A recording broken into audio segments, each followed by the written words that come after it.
Hey, hey, hey. Hi, how's everybody doing? We're here to read just another little part of the Catholic Bible for Children. We are going through the children's stories because I am pretty sure that the children's stories are where, I don't know, a lot of my drama comes from. So today, we just got done 2 years ago reading about the Exodus, and we're going to pick up again at the Egyptians in the Red Sea. And now, watching back my last video, I realized that it might be nice to, I'm going to read it, and then I'm going to do a recap, and then I'm going to talk about it. And so, if you're like, that is not really interesting to me to listen to you read the story, that's cool. There will be, you can like jump ahead. I'll give a little recap so you don't miss some of the details of what's happening. I don't want you to get lost. I want you to be able to keep up with the story.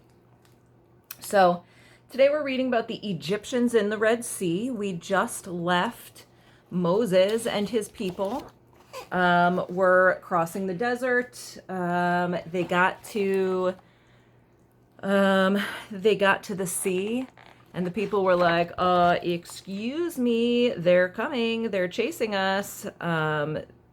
And Moses was like, don't panic, I'm sure it's fine. And he didn't know how it was going to be fine, but he was just like, I just believe. So, Egyptians in the Red Sea. I'll just show you some pictures. Anybody who knows the story knows what's happening there. Great story for children. And then it looks like we're going to get out of there probably based on the pictures. Let's find out. Okay. Egyptians in the Red Sea. The Israelites followed Moses' orders and marched out into the sea. As they did this, a great miracle occurred. The waters drew away, and a dry pathway formed at the bottom of the sea. The people of Israel passed through the sea with their carts and their flocks. The water, held in place by the will of God, formed walls that were liquid and at the same time solid. Pharaoh arrived just as this was happening. When he saw the Israelites getting away, he shouted out, "Follow them! Don't let them get away!" He went forward, followed by his horsemen and his other soldiers. They were all heavily armed, and they shouted out their battle cries, but they would not win this battle. The Lord was going to protect his people and punish the Egyptians. He ordered the waters to return to their place. When the Egyptians saw this happening, they were terrified. The walls of water seemed to melt and fall back where they belonged. The Egyptians were in the middle of the sea, unable to escape. They were covered over by the waters, and they drowned. The Israelites who had finally reached the other side turned around and gazed upon the waters of the sea. They saw the bodies of the drowned Egyptians floating on its surface. They exclaimed, "Truly the Lord is with us. He has shown us his miracles, and he will never abandon his people." Moses gave thanks to God and then ordered, "March on." They followed him, but the desert road which lay in front of them was long and difficult. They soon used up the provisions they had brought with them from Egypt. Losing heart, the people began to criticize Moses again, saying, "He keeps telling us, 'Forward, keep going,' but when will he get there? Or when will we get there? Wouldn't it have been better to stay as slaves in Egypt rather than to die of hunger and thirst in this desert?" Moses told them, "Trust in God and he will help you," for the Lord had revealed that he would send his people food from the skies. That same evening, a huge flock of quail descended upon the Israelite camp. Excuse me, that's Winston. That same evening, a huge flock of quail descended upon the Israelite camp. They caught and cooked them, eating until they were full. The next morning at dawn, they discovered a strange, dense frost covering their campground. The Israelites didn't know what it was, so they asked, "What is it?" Moses assured them, "It is the bread that the Lord promised you. Take it and eat it." So the Israelites continued on their journey to the promised land. In the desert of Rephidim, they could not even find a drop of water, and their water skins were completely empty. The people began to moan and groan. Still one more time. Moan and a groan. But God told Moses to strike a rock with his staff, and fresh water came bubbling out, enough for everyone in the camp. So if we review these pictures that we were just looking at, right? So we'll do a little recap, so you can jump forward to here if you didn't want to hear the story. So Moses and his people get to the Red Sea, and Moses is like, "Come on, let's go." And the people are like, okay." So they all go into the sea, and of course God parts the waters, and everybody runs through, and then the Egyptians follow. And while the Pharaoh and the Egyptians are in the middle of the sea, God's like, "Do it." Covers them up, and so now there are dead Egyptians, and their bodies float to the top of the water, and everybody celebrates all the dead bodies. And then as they're going through the desert, the big complainers are like, we're hungry, starving, thirsty.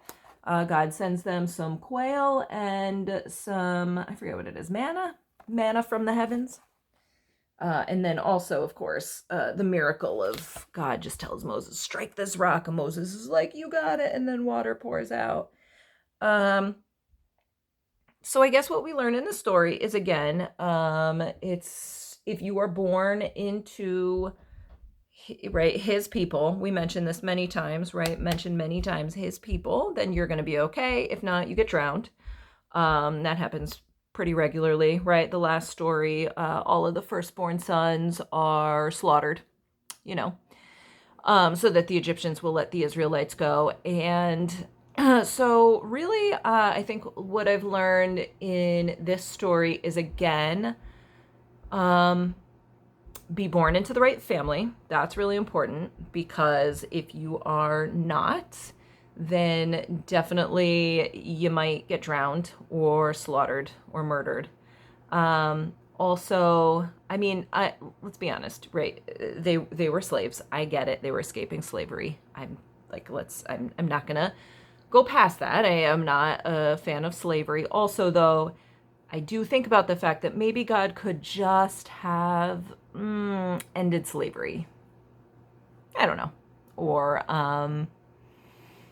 made a mandate that the Pharaoh would have listened to, because apparently the Pharaoh doesn't have to do what God says. And the only way that God can make him do what he wants is to send 10 plagues and then, right, slaughter all of the firstborn sons, and then send his people across the desert to panic, and then get them, right, they're stuck in between water and the Pharaoh. And then we're like, ooh, the great powers of God, because he opens the Red Sea. Why didn't he spend that energy doing something else? I don't know. I suppose, right, we should be impressed. The ocean's very hard to work with, right? It's really hard to make walls out of ocean water.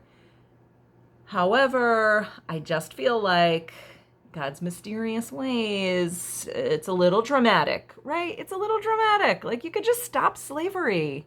You're God. Pull it together.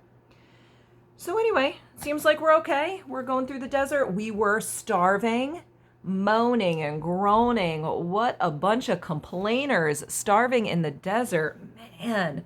But don't worry, God waited until they were almost starved and almost dehydrated to the point of death. And then he was like, just kidding, hit this rock. And then he hit the rock and they got water, and sent some food from the sky. I don't know, a little dramatic. Could have just sent the quail day one. They could have made some jerky. Could have carried it across the desert. Could have given them water halfway through. I don't know, a little dramatic, but praise God. Next, we're going to read the Commandments. So that's really exciting. That's a really great story, the Commandments. I can't wait. I will see you in the next one. Please let me know if there's any story that you want to look at specifically in more detail, because I'm really enjoying reading these. We're learning a lot.